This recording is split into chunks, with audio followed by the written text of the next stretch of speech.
వెంకటేశ్వర స్వామి ఆలయ పవిత్రతను సర్వనాశనం చేసినారు అని కేంద్ర ప్రభుత్వమే చాలా సీరియస్ గా స్పందించటం, వెంటనే బిత్తరపోయినటువంటి చంద్రబాబు నాయుడు, పవన్ కళ్యాణ్ గారు నిన్న అమిత్ షా గారు విజయవాడకు పర్యటనకు వచ్చిన సందర్భంలో ఆయన కాళ్ల వేళ్ల భంగపడి ఆ సమీక్షను రద్దు చేస్తున్నట్టుగా మరో ప్రకటన. మొదటేమో ఒక సీనియర్ ఐఏఎస్ సీనియర్ అధికారి నుంచి సమీక్షకు పంపుతున్నాము అని చాలా స్పష్టంగా ఆదేశాలిస్తే, రాత్రి హడావిడిగా ఇచ్చినటువంటి ఈ ప్రకటనలో అధికారికమైనటువంటి సంతకాలు ఏవీ లేకుండా తమాషగా ఉంది కూడా ఈ రద్దు ప్రకటన. జియో control room officer ministry of home affairs పేరుతో వచ్చింది. అదేమో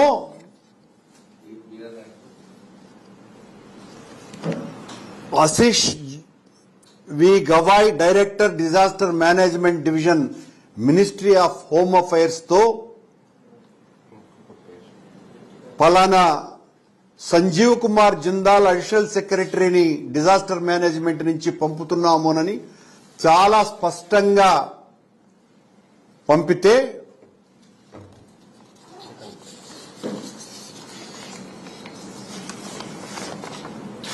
ఈ రెండు ప్రకటనలు ఇవి.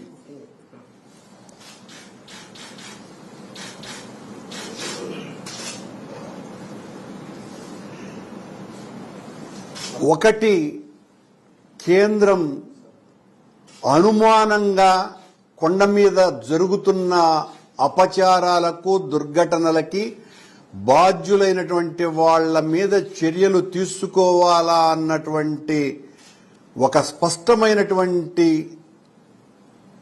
అంశంగా పరిగణించి వాళ్ళు ఓ అధికారిక సమావేశం ఏర్పాటు చేయాల్సిన అవసరం ఉంది అని 17వ తారీఖున ప్రకటించటము. దాని మీద వెంటనే నిన్న అమిత్ షా గారు రాగానే చంద్రబాబు గారు ఆయన్ను మక్కువ చేసుకుని వెంటనే నిన్న రాత్రి పొద్దుపోయిన తరువాత కంట్రోల్ రూమ్ ఆఫీస్ నుంచి ఈ రకమైనటువంటి ప్రకటన రావటం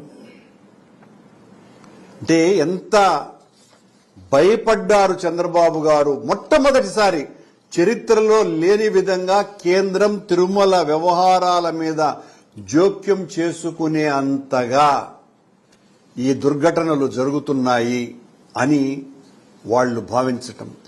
ఇదే కేంద్రం నుంచి సాక్షాత్తు ప్రైమ్ మినిస్టర్ సెక్రటరీ గారే నేను టీటీడీ చైర్మన్ గా ఉన్నప్పుడు ఆ రామాలయ ప్రారంభోత్సవం దినాన ఆనాటి రామాలయ నిర్వహణ కమిటీ, రామమందిర నిర్వహణ కమిటీ రాష్ట్రంలో కేవలం 2 ఆహ్వానం పలికింది. ఆ 2లో నేను కూడా ఒకడిని. నేను వెళ్లటం కూడా జరిగింది. ఆ రోజున నాతో అంతకు పూర్వం ఉన్నటువంటి మోడీ గారి ప్రత్యేక కార్యదర్శి నాకు ఫోన్ చేసి, మా ఈవోకు ఫోన్ చేసి, అంటే ఈవోగా ఉన్నటువంటి ధర్మారెడ్డికి ఫోన్ చేసి, క్రౌడ్ మేనేజ్మెంట్ కు సంబంధించి మీరు అధికారులను పంపండి అని వాళ్ల విజ్ఞప్తి మేరకు మా అధికారులు ఇంజనీరింగ్ శాఖకు సంబంధించిన చీఫ్ ఇంజనీర్, అడ్వైజర్ ఇంజనీరింగ్ దీనికి సంబంధించిన ఆఫీసర్లు అందరూ కూడా దాదాపు 10 రోజుల పాటు క్రౌడ్ మేనేజ్మెంట్ కు సంబంధించి వాళ్లకు సలహాలు, సూచనలు ఇచ్చి ఈ రోజున చాలా అత్యద్భుతంగా నిర్వహణ సాగటానికి టీటీడీ అధికారులు ఒక ప్రధానమైనటువంటి పాత్రను పోషించినారు. అంతటి ఘనమైనటువంటి చరిత్ర ఉన్నటువంటి ఆలయానికి ఎంత అప్రతిష్ట తెచ్చినారు అనంటే చంద్రబాబు గారు అధికారంలోకి వచ్చిన రోజు నుంచి ఆనంద నిలయుడి చెంత అన్ని అపచారాలే. ఈ ఘటనలు దైవానికి జరిగినటువంటి ద్రోహంగా ప్రజలందరూ కూడా భావిస్తున్నారు. మాయ మాటలతో, తప్పుడు వాగ్దానాలతో మనుషుల్ని మోసం చేయవచ్చు చంద్రబాబు నాయుడు గారు. విశ్వనేత్రుని ముందు ఈ వింత నాటకాలు కుదరవు. హైందవ ధార్మిక రాజధానిలో బ్రహ్మాండ నాయకుని చెంత శిశు మరణాల అంటే ఈ మధ్యనే ఒక వారం 10 రోజులు కూడా గాల కొండ మీద చౌల్ట్రీ నుంచి ఒక బాలుడు పడిపోయినాడు.